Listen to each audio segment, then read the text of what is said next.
Donc voilà ce que je voulais rajouter sur le lycée professionnel très rapidement. Je vais essayer de répondre, évidemment, je ne pourrai pas répondre à tout. Juste en préambule pour Monsieur Chudeau, quand vous parlez du fait qu'on ne peut plus enseigner certains thèmes, donc je vois de quoi vous voulez parler de la Shoah et vous présupposez que devant des jeunes qui viendraient peut-être, qui seraient issus de l'immigration, ce n'est pas possible. Je suis enseignante d'histoire-géographie depuis 24 ans, 17 ans en éducation prioritaire. Jamais je n'ai renoncé à enseigner la Shoah. Je ne connais aucun enseignant autour de moi qui le fait. Alors peut-être de manière anonyme et des paroles médiatiques plus entendues que d'autres, peut-être ces gens y ont renoncé, mais répondre à des questions ou répondre à des amalgames, ça s'appelle enseigner. Donc non, je m'inscris en faux par rapport à ce que vous avez dit.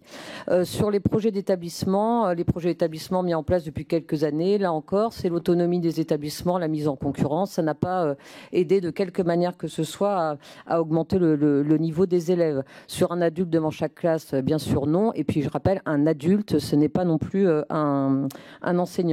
Sur la formation continue, alors j'avoue que j'étais un peu surprise parce que ça me paraît un peu hors sol par rapport aux préoccupations que nous avons aujourd'hui en cette rentrée en salle des professeurs. Les collègues sont plus embêtés par la multiplication des tâches chronophages et parfois ineptes, comme de remplir des grilles de compétences, on pourrait en parler, que par le fait de pouvoir partir en stage qu'ils ne s'autorisent même plus.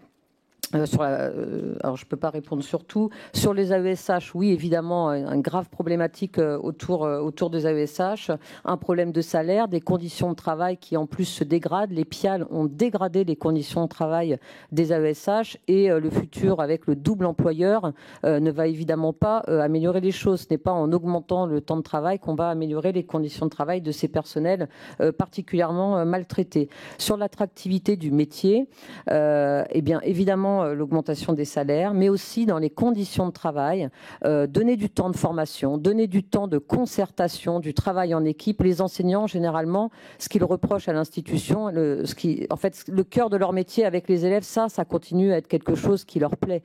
En revanche, effectivement, la pression des parents, tout ça, ça existe, mais pourquoi ? Parce que, on l'avait dit depuis le départ, parce que instaurer du contrôle continu, mettre en concurrence les établissements, mettre en concurrence les matières, ça donne une société qui consomme l'école. Voilà. Et donc déjà redonner du sens à notre métier, payer les enseignants correctement, les personnels correctement, et là peut-être les gens reviendront dans ces carrières. Enfin, dernière chose, sur le concours de titularisation, on préférerait un plan de titularisation, ce qui nous paraîtrait plus juste, et surtout là, dans ce qui est annoncé, ça ne concerne que le premier degré, donc c'est évidemment pas satisfaisant pour la CGT Éducation.